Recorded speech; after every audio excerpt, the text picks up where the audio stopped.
فاكرين لما قلنا ان الارقام القياسيه لا تكسر بسهوله؟ جايب لكم النهارده قصه لاعب كسر رقمه مرتين في اقل من سنه. قصتنا النهارده مع ريو فيرديناند، اللاعب او المدافع الصلب اللي كتب اسمه باحرف من ذهب.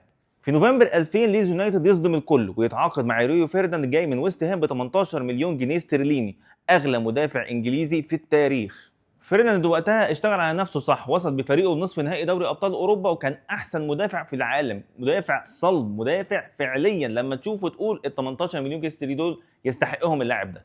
لكن لان الحياه مش عادله ابدا، ليدز يونايتد بيتعرض لازمه ماليه طاحنه وتقدر ديونه ب 77 مليون جنيه استرليني، ويضطر ان هو يبيع لاعيبته عشان يعرف يخرج من الازمه دي. ارسن فينجر بيحاول يخطف اللاعب لتدعيم دفاعه، لكن السير اليكس فيرجسون بيدخل الموضوع ويحسمه من بدري كده. خلاص يا جماعه، احنا هناخد اللاعب ده بعرض لا يمكن رفضه، 30 مليون جنيه استرليني. عرض اداره ليدز طبعا، يلا بسرعه، فين العقود؟ عايز اوقع. في 22 يونيو سنه 2002 بينتقل ريو فيرديناند المدافع الصلب واغلى مدافع في التاريخ وقتها واغلى مدافع انجليزي وقتها لمانشستر يونايتد، والسير أليكس فيرجسون بيحضر المؤتمر الصحفي ويقدم اللاعب الاسطوري. في 604 يوم فقط ريو فيرديناند بيحطم رقمه مرتين في اقل من سنتين ليكتب اسمه بتاريخ من ذهب في تاريخ مانشستر يونايتد، وحاليا بيصنف من ضمن احسن او افضل المدافعين على مستوى العالم.